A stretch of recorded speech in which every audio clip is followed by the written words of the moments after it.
Ini trailer. Episode 2, pelakornya hamil.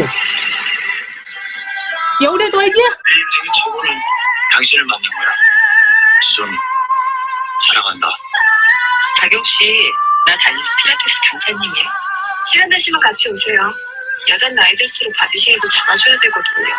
정기적으로 만난 사람이 Ya udah 있어요. trailernya aja no bener. 매일은 아니고 일주일에 두세 번 정도 유명하거든요. 간밤에 내가 뭐 실수한 거 없어? 솔직하게 말해줘. Ayo. 당신 여자였지? Ayo nih. Ditanya nih. Aku keselnya istrinya nanya, kamu selingkuh ya? Terus Selama ini selingkuh ya? kenapa kesel? Habis kalian suruh Namanya lelaki. Terus kata lagi, ya lu mikir aja kali. Oke guys, jadi kita sekarang mau nonton episode 6 sesuai saran Kak Fani. Wow. Jadi dia lagi bersama selingkuhannya, sangat tidak baik guys.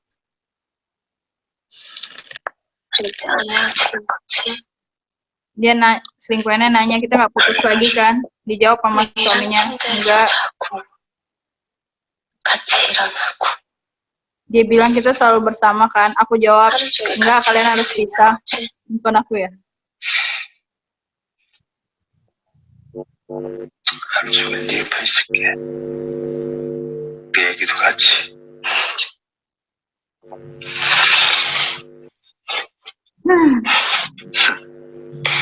문제 있어? 영화 제작이 안 될 수도 있을 거야. Udah baik guys, sudah mulai panas nih. 준영이가 잘 버텨줘서 다행이야. 이제 정말 다 정리가 Guys, aku lagi lihat trailer yang buat episode terakhir nih. 여태 밀었네. Jadi intinya cowok itu sama ya, ujung-ujungnya dia akan kembali ke istri pertamanya, pengennya sih. Kayak nggak boleh selingkuh. Karena sebenarnya yang benar-benar sayang sama dia itu istri pertamanya. Gitu deh. Tuh. Sebel. 실은 언니 재영 씨가 Hai, kali ini CLC atau Chat Aja Low Cases akan membahas terkait dengan yang lagi trending nih guys. Terkait, tahu kan drama Korea, drakor yang lagi hits yang katanya happy ending. Nah, kita sekarang ada dua narasumber sangat keren dan menarik. Sekarang kita CLC menghadirkan dua narasumber. Yang pertama memang terkait dengan yang khatam nih film drakor tersebut.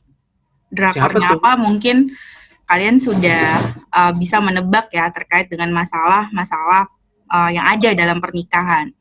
Yaitu adalah Kakak Dwina Oktivani, dan juga nanti kita bisa juga membahas terkait dengan bagaimana sih kalau kita hubungkan dengan hukum perkawinan yang ada di Indonesia. Dan mungkin kalau misalnya Kakak Fani itu sudah menonton dan tahu adanya perbandingan hukum antara, jadi kalau misalnya ada perbandingan antara hukum di nasional atau hukum perkawinan di Indonesia dan juga hukum perkawinan di Korea, itu lebih baik. Oke, nggak usah kita lama-lama lagi.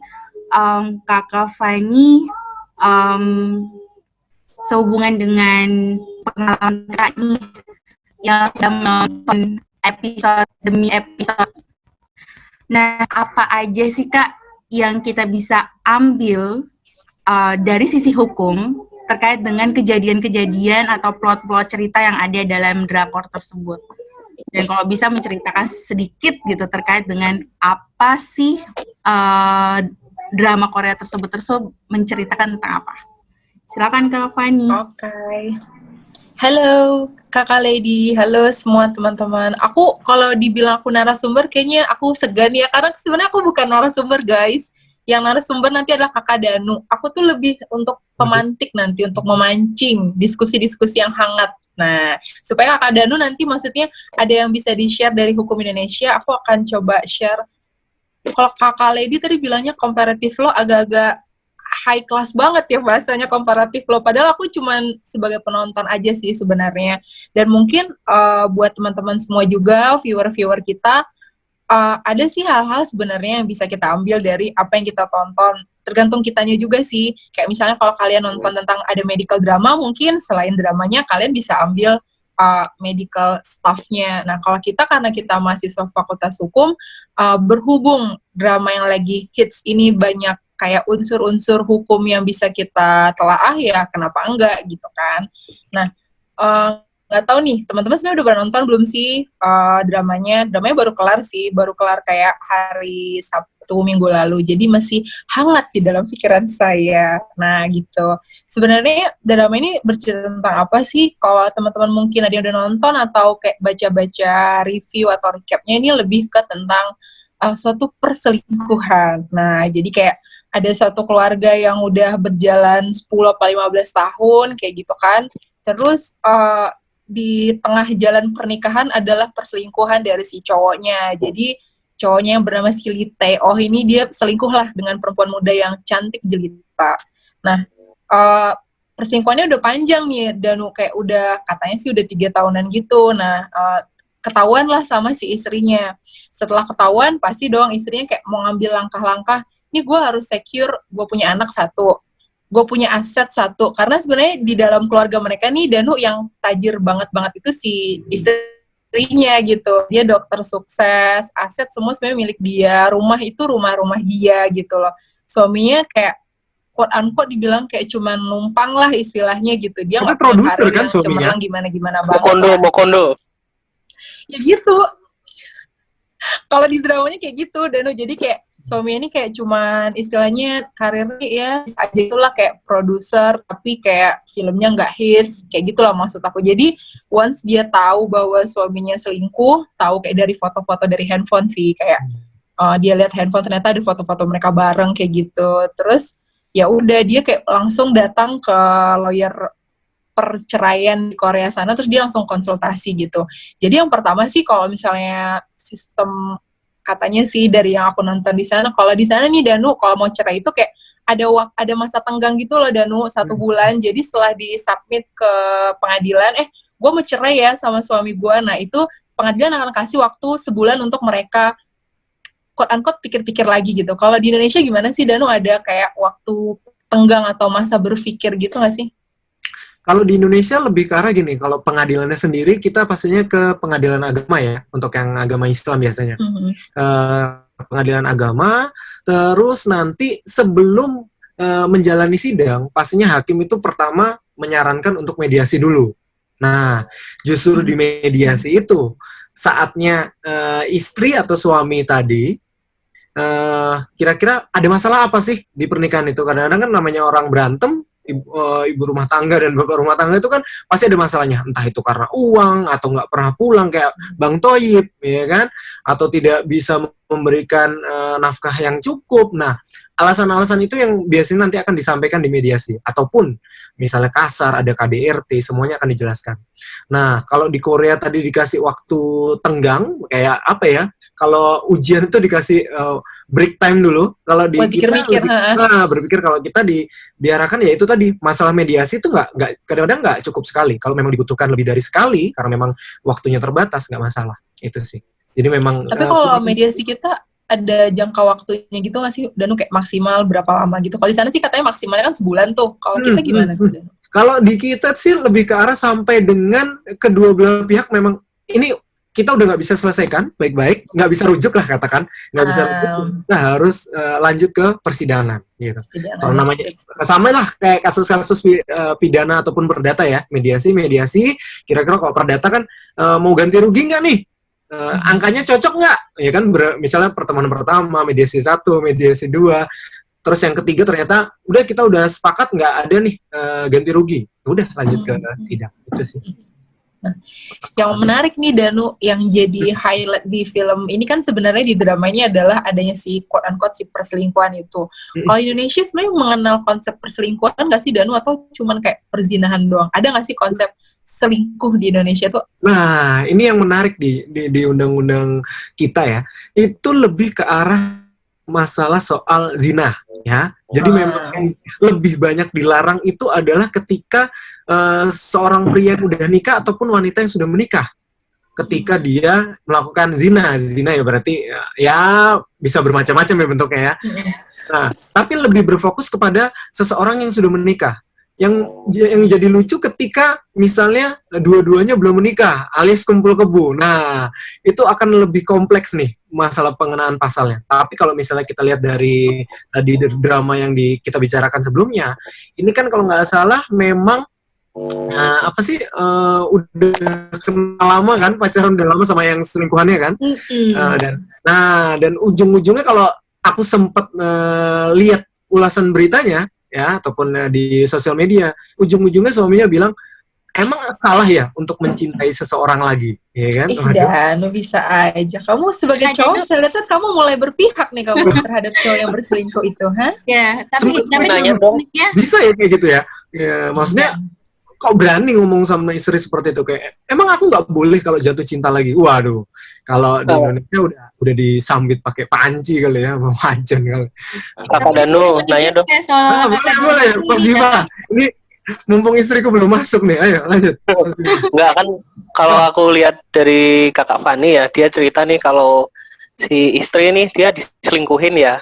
Ya Kak Fani. Istrinya diselingkuhin terus istrinya take action lah. Mau nyerahin suaminya, mau secure asetnya.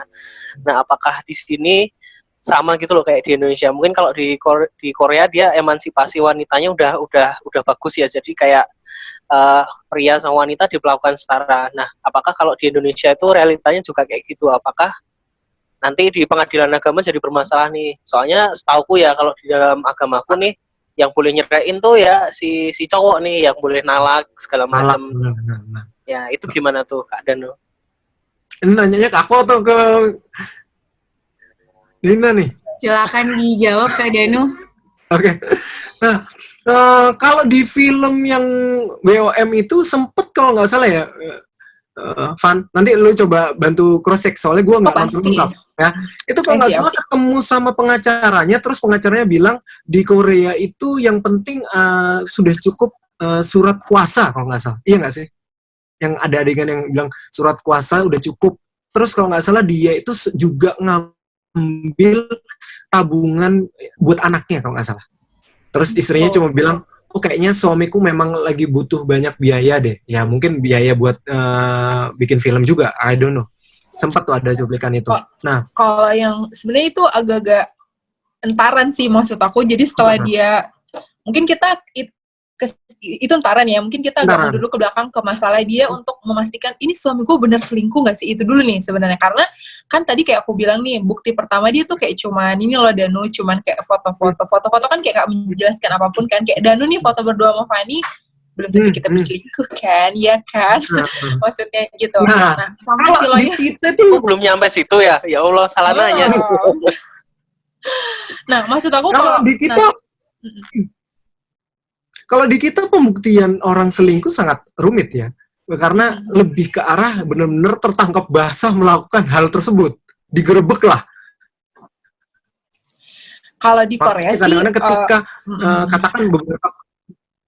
katakan di Indonesia biasanya untuk membuktikan bahwa seorang suami atau istri itu berselingkuh, biasanya pasangannya itu akan ke polisi juga, ke kantor polisi, terus bilang bahwa suami saya, ya kan, suami saya berselingkuh dengan wanita si ini gitu kan, si cantik ini.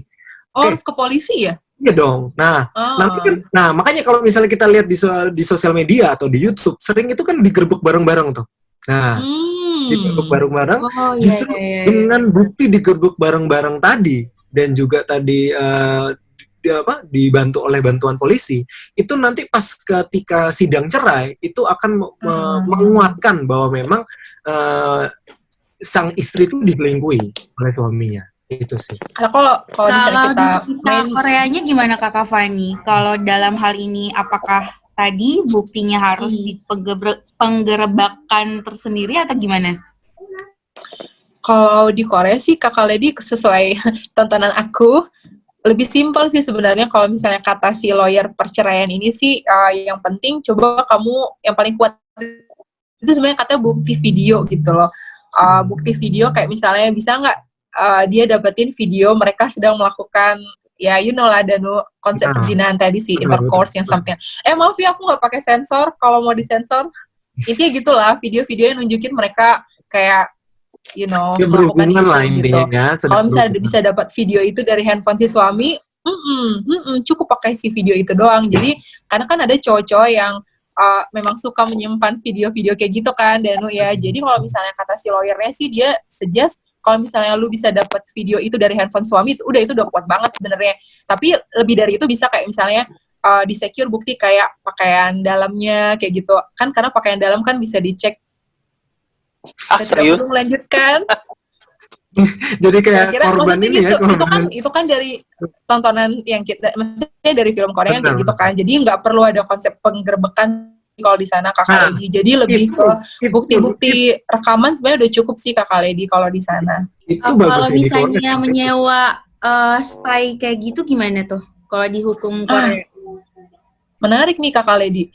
Itu juga kayak di-mention sama si lawyer perceraian di sana, dia bilang kamu ke istrinya ya, kamu tuh boleh kayak membuntutin suami, kayak coba ngerekam. Kalau misalnya nih bagus-bagus dapat langsung direkam.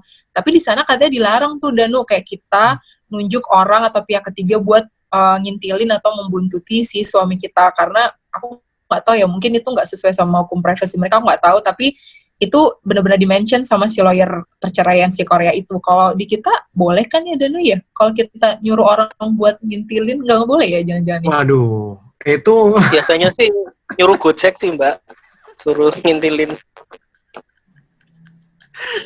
Gojek. Iya beneran nggak? Kalau ngintilin orang pastinya secara etika ya tidak baik lah pasti, ya kan. Cuma kalau kita nonton film-film di Amerika itu banyak yang namanya private investigator. Investigator, ya. Sebenarnya di benar. Indonesia ada sih Danu, benar-benar aku ingat di Indonesia juga ada tuh investigator sebenarnya.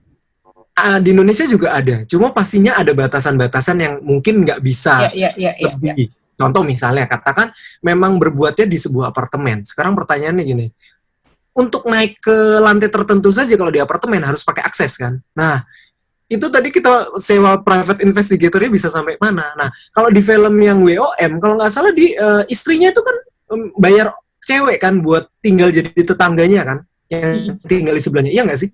Iya kan? Iya. Tapi si cewek itu sih kayak cuma dibayar buat ngasih info doang, tapi nggak, maksudnya buktinya nggak bisa didapat dari si cewek itu sih katanya. Jadi itu lebih kayak ngasih dia insight aja, info suami lu lagi di rumah itu ya, lagi kayak berkunjung di rumah pelakor itu misalnya kayak gitu.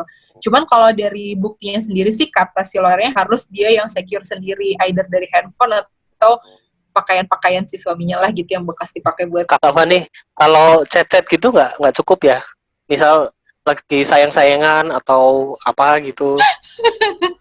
Iya. Karena kan yang mereka mau kedepankan kan di sana kemarin perzinahannya kan. Soalnya FYI ceweknya hamil kan. Si pelakornya hamil kan ujung-ujungnya maksudnya. Jadi kalau kata si lawyernya yang paling kuat ya unsur perzinahannya, karena yang namanya perselingkuhan ya tadi itu foto bareng, ngobrol bareng ya nggak sih, itu kayak nggak bisa lead to perselingkuhan kan sebenarnya kalau cuman kita pergi bareng berdua, foto-foto berdua, ngobrol kayak intens gitu kalau menurut aku sih. Makanya diarahinnya ke perzinahan sih kemarin itu. Bukan kemarin itu, di filmnya maksudnya. Oke, tadi sudah di-mention nih terkait dengan bagaimana sih hukum Korea dan juga hukum Indonesia untuk melihat perselingkuhan itu, dan ada dua perspektif dan dua cara dalam hal pembuktian perselingkuhan. Nah, kemudian nih ketika kita maju, ketika perselingkuhan itu sudah terbukti dan memang harus bercerai, nah di sini ada konsekuensi tentunya. Salah satunya adalah harta atau aset. Ini dibahas nggak sih atau ada nggak sih plot-plot cerita seperti itu terkait dengan harta yang harus diamankan atau seperti apa? Ada sih, makanya kayak aku cerita tadi di awal kan, Lady, jadi sebenarnya yang punya duit dan harta ini si ceweknya kan. Jadi dia gimana caranya dia pengen harta itu nggak akan terbagi sepeser pun ke si suaminya. Caranya gimana ya? Dia harus membuktikan bahwa kesalahan perceraian ini totally ada di si suaminya gitu. Makanya dia kayak susah payah pokoknya cari bukti. Bahkan mungkin aku agak jam sedikit ya, ada mungkin adegan kayak kekerasan juga kan di akhir-akhir. Itu sebenarnya kayak ceweknya berusaha untuk memanipulasi aja bahwa ini cowoknya selain selingkuh juga kasar ya gitu. Kayak dia memancing cowoknya buat mukul dia. Kan ya salah satu strategi lah kan. Setiap orang punya strategi. Intinya si istrinya mau ngasih lihat bahwa selain dia selingkuh, dia kasar juga. Jadi kan semua beban yang jelek-jelek ke suaminya ini. Nah dengan cara itulah kayaknya dia bisa kayak mendapatkan semua ini, hak asuh anak buat dia, harta juga buat dia, semuanya gitu. Jadi nggak ada terbagi. Dan aku juga nggak lihat mereka ada mention soal kayak perjanjian pranikah sih. Kalau di Indonesia ada kan ya Danu ya perjanjian pranikah kan ya.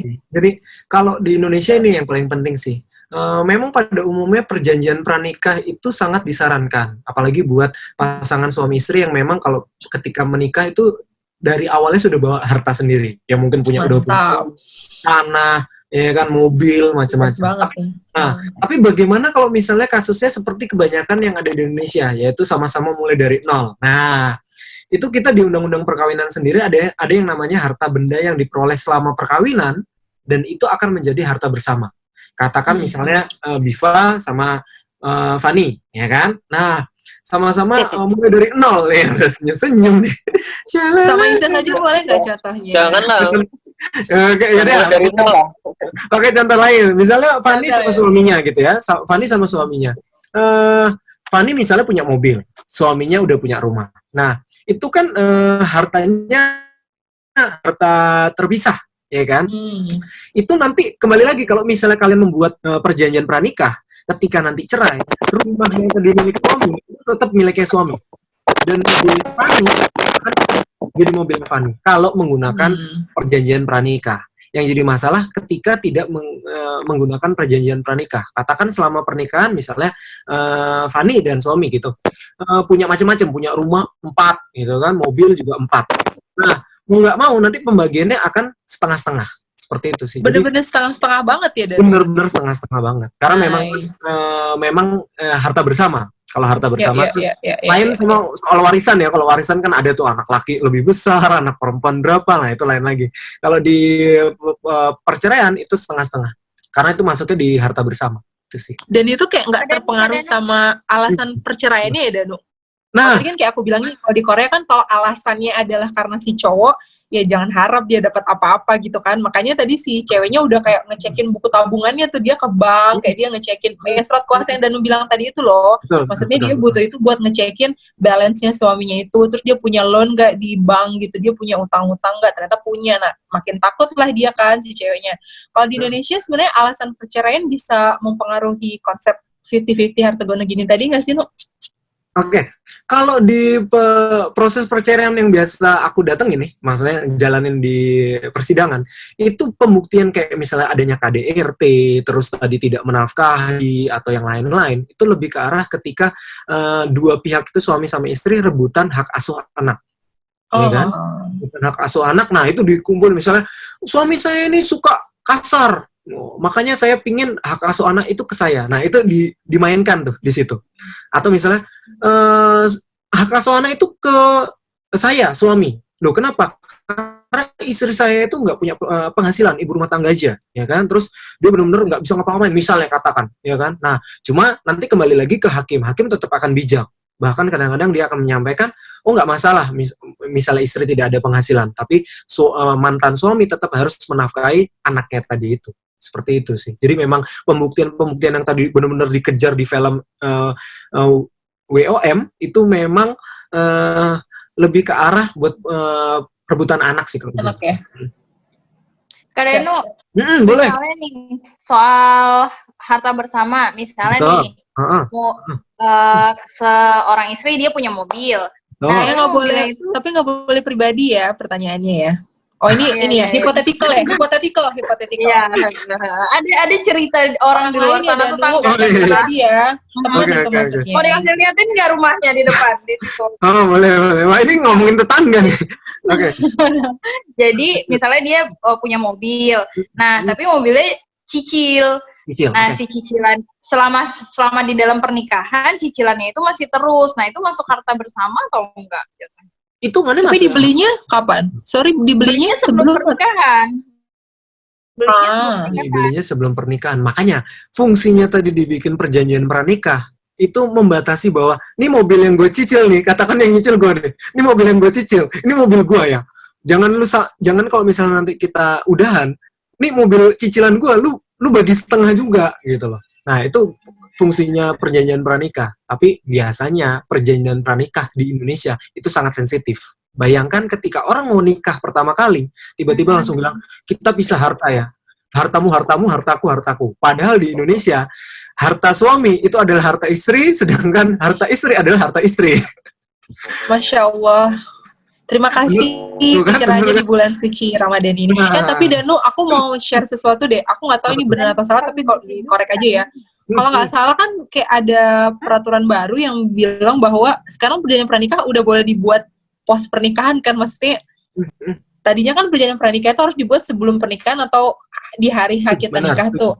Tapi kalau nggak salah sekarang udah ada aturannya, di tengah pernikahan kita bisa bikin nih, misalnya di usia keempat pernikahan kita bikin, tapi dia emang nggak retroaktif, dia jadi ke depan gitu, maksudnya setelah dibikin. Bener nggak sih? Bener ya? Benar. Nah, kebetulan Bener waktu itu aku pernah dapat kasus nih, agak sharing dikit ya. Tiba-tiba dia bilang, Mas Danu, saya mau pisah harta sama istri saya. Udah pernikahan 12 tahun. Saya bingung kan, kenapa Pak kok mau pisah harta? Nah, karena ada rekan bisnisnya, rekan bisnisnya klien saya itu, dia itu nitipin hartanya dia di perusahaan, tapi atas nama tadi yang klien saya. Misalnya dia nitipin uang 10M.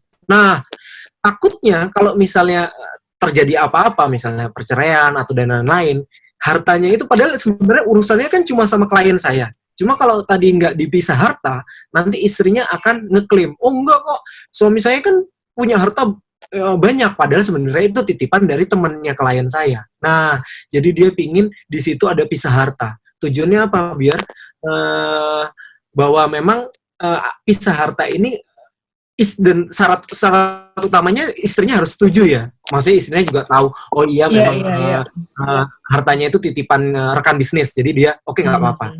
Gitu sih. Ada yang kayak gitu. Sempat kemarin waktu ngurusin pertama kali juga sempat kaget. Jarang nih kayak gini. Terus kenapa? Kan pasti kita nanya kan, Pak, kenapa kok mau pisah harta? Apa ada rencana mau pisah kan gitu? Mau pisah. Ternyata dia cerita bahwa ada praktek seperti itu. Ya katakan misalnya Biva titip uang sama aku. Dan lu punya PT bagus ya? Iya, gue titip ya. Nanti kita bagi hasil macam-macam. Oh iya. Terus bikin ya biasalah, bikin gentleman agreement kecil lah, yang nggak terikat banget, gentleman agreement. Cuma kan kalau misalnya katakan ada apa-apa, nanti istri bisa, oh enggak, harta yang ada di Pak Danu itu semua punya saya. Padahal ternyata punya Biva, kan kasihan. Itu sih. Ya, kurang lebih. Jadi memang berarti harta gonogini tadi itu kita bisa sampaikan bahwa harta yang diatur dalam perjanjian perjanjian pranikah, dan juga yang tumbuh atau berkembang pada saat pernikahan itu.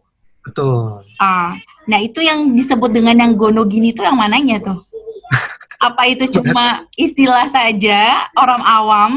Yang mana nih? Oke, kalau kita dengar harta gono gini itu bahasa lama kita sih. Harta gono gini itu lebih ke arah harta yang di sana, harta yang di sini. Nah, maksudnya itu harta yang itu. Oh gitu. Harta yang ada di sana, ada harta di sini. Kan namanya orang punya harta kan. Iya kan, misalnya aku punya tanah di Surabaya, punya tanah di Padang ya. Kalau ngomongin harta ya harta yang di Padang, harta yang di Surabaya. Nah itu maksudnya harta gono gini ya, itu tuh beli macam-macam, entah itu tanah, bangunan, rumah, ya kan, atau punya peternakan, bisa masuk juga kayak gitu sih. Itu sih. Ya itu lebih ke arah sejarah Jawa. Oke. Dan kalau kita tadi bahas terkait dengan harta, yang tadi juga banyak sih faktor-faktor apakah ketika sudah bercerai suatu pasangan suami istri, itu hak asuh anak ini muncul nih. Biasanya ada perebutan hak asuh anak. Nah kalau di drama Korea tersebut, itu gimana, Van? Dalam hal hak asuh anak ini? Kalau di dramanya sih sama kayak Harta tadi ya, jadi semuanya jatuh ke istrinya, karena kan istrinya tadi nunjukin bahwa suaminya pertama dia selingkuh, yang kedua dia kayak ada KDRT juga, jadi memang jatuhnya si ke si ibunya. Dan mungkin ada satu hal lagi sih di akhir perceraian itu, di akhir proses, kayak si ibunya minta ini loh, Danu, minta restraining order. Pokoknya si suaminya harus kayak jaga jarak sama mereka 2 tahun. Itu sih di filmnya. Jadi kayak ada jeda gitu, nanti habis mereka cerai, diputus lah bawa anak dan harta semua ke istrinya, nanti ada restraining order kayak 2 tahun, suaminya nggak boleh deket-deket sama mereka. Gitu. Kayak gitu sih kalau di dramanya, Lady. Nah, kalau di Indonesia gimana nih Kakak Danu? Oke. Kalau masalah tadi ngomongin yang kasus di Korea, itu kan ada jaga jarak lah sama anak kan. Nah, itu juga diatur, tapi diaturnya bukan di undang-undang perkawinan, justru malah di KUH Perdata itu mengatur bahwa ketika kita bikin perjanjian itu juga bisa untuk melarang seseorang untuk apa. Nah, salah satunya itu tadi, misalnya melarang untuk mendekati anaknya. Kita nggak ada yang tahu, mungkin ya kan? Kesepakatan cerainya gitu maksudnya. Iya, betul. Mungkin itu suaminya bad influence atau ada niatan untuk membunuh, kita nggak ada yang tahu ya. Nah, itu masuknya di perdata tuh untuk melarang buat mendekati. Tapi kalau di undang-undang perkawinan kita lebih banyak masalah soal menafkahi sih. Karena ya di Indonesia lebih materialistis juga. Terus masalah kalau misalnya cerai, nih anak yang menghidupi siapa? Kalau misalnya dua-duanya ibu dan bapaknya masih bisa menafkahi, nggak masalah. Yang kasihan ketika istrinya memang ibu rumah tangga aja, sedangkan hak asuhnya itu ke ibunya, ya kan? Itu. Wow, plot cerita dan memang faktanya ada hukum di 2 negara ini seru juga ya terkait dengan 3 hal tadi.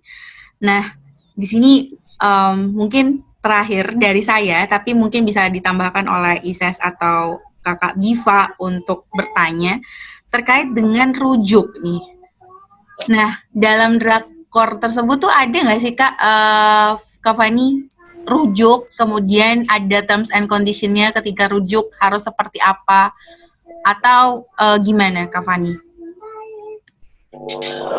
Kalau misalnya di dramanya sih seperti mungkin yang kalian sudah dengar-dengar, si cowoknya cowoknya pengen rujuk, cuman si cowoknya nggak mau, jadi tidak terjadilah rujuk itu gitu kalau di dramanya. Gitu kali tapi ada nggak ada sih yang bisa memungkinkan perkawinan di Korea itu rujuk nggak? Kalau dari beberapa kalau dari dramanya itu tadi, maksudnya si cowoknya kan dia abis mereka cerai kan cowoknya udah nikah lagi tuh. Nah, jadi setelah nikah lagi ya akhirnya mereka ada konflik lagi lah, dia dan si pelakor pun akhirnya bercerai. Nah, karena dia udah kayak nggak punya apa-apa, dia pengen balik lah ke istrinya yang awal kan. Cuman ya nggak bisa, soalnya istrinya kayak udah nggak mau lagi. Nggak terlalu dibahas sih soal konsep hukumnya, karena bukannya sudah menggantung gitu dan Gak bisa move on dia. Nggak bisa move on dan dia mencintai kedua-duanya. Asik. Nah, kalau lelaki gimana nih? Buaya. Kenapa? Kalau di Indonesia gimana konsepnya? Di Indonesia, oke. Di Indonesia itu diatur di pasal 10 sih, di Undang-Undang Perkawinan. Disampaikan bahwa seseorang yang sudah menikah terus cerai, diperbolehkan untuk menikah kembali. Katakan ya, LBK, cinta lama bersemi kembali. Jadi boleh tuh nikah, cerai, nikah lagi.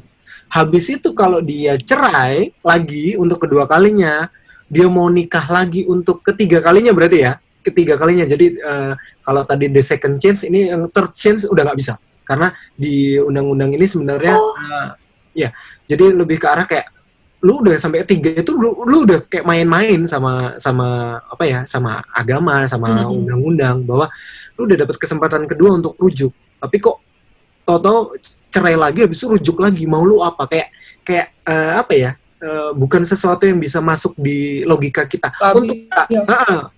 Untuk saat ini mungkin seperti itu undang-undang kita. Cuma kalau misalnya ke depan nanti ada banyak yang bilang, cinta untuk ketiga kalinya itu memungkinkan, terus banyak yang membela ya. nggak menutup kemungkinan. Cuma untuk saat ini, ketika mau nikah yang ketiga kalinya, itu udah nggak bisa. Kakak Danu pernah denger nih, Lady pernah dengar terkait dengan kalau kita mau rujuk, itu memang salah satunya itu harus menikah dulu dengan pihak ketiga. Apa itu benar atau cuma ini ya Kakak Danu? Jadi salah satunya itu harus menikah dulu dan pihak ketiga baru bisa rujuk. Itu benar atau cuma? Itu lebih ke arah kayak apa ya, etisnya seperti itu ya. Cuma memang kalau di undang-undang kita sendiri nggak secara langsung mengharuskan untuk menikah dulu dengan orang lain. Karena kenapa? Takutnya dia menikah dengan orang lain itu hanyalah sebuah cara untuk menikah lagi dengan istrinya. Katakan tadi mau CLBK ya, mau nikah sama itu, terus waduh, saya mesti nikah dulu nih sama orang lain dulu. Habis itu saya cerai baru saya bisa rujuk sama itu. Nah, itu sih kenapa untuk saat ini udah jarang terdengar tuh praktek seperti itu. Karena memang lebih banyak nantinya kasihan orang-orang yang cuma menjadi syarat prasyarat untuk menikah atau rujuk kembali gitu sih. Oke guys, kalau dari Lady begitu aja nih pertanyaan-pertanyaan yang mungkin dikaitkan dengan perkawinan di Indonesia dan juga di drakor yang lagi hits. Nah, kalau dari Kakak Biva dan Kakak Sestri, apa ada yang mau ditanyakan lagi nih ke Kakak Fani dan juga Kakak Danu? Kakak Danu kali maksudnya, Kakak Fani mau nanya apa? Ayo silakan Kakak Biva. Enggak, Mbak, Pak Mauli nih. Udah semangat banget nih kayaknya mau bertanya ya Kakak Biva ya. No, kamu mau nanya apa Biva? Jangan yang aneh-aneh. Enggak, Pak Mauli ntar. Kenapa sih? Gak boleh konsultasi tentang pernikahan sendiri ya. Awas ya. Itu japri aja itu, Biv. Itu japri aja. Iya, makanya japri banget. Guys, kayaknya udah seru banget tuh. Tadi ada 3 kasus atau 3 hal yang bisa kita ambil pelajarannya dan kita bisa kaitkan dengan hukum perkawinan, either itu dari hukum perkawinan yang ada di Korea ataupun yang ada di Indonesia. Nah, inilah tadi Kak Fani di awal sudah menyatakan bahwa ketika kita menonton, coba kita melihat sisi yang mungkin dekat dengan kehidupan kita sehari-hari atau bahkan bisa kita analisis gitu, bahwa ini tuh berguna loh untuk jadi benchmark atau ini tuh ada poin terkait dengan hukumnya dan lain-lain, sehingga kita nonton sekaligus kita juga terhibur dan juga kita sekaligus belajar, ya enggak? Nah, gitu aja CLC kali ini Chat Low Cases. Kita tunggu isu-isu berikutnya yang lagi viral di media sosial dan bye-bye. Bye. Bye. Terima kasih semuanya. Terima kasih.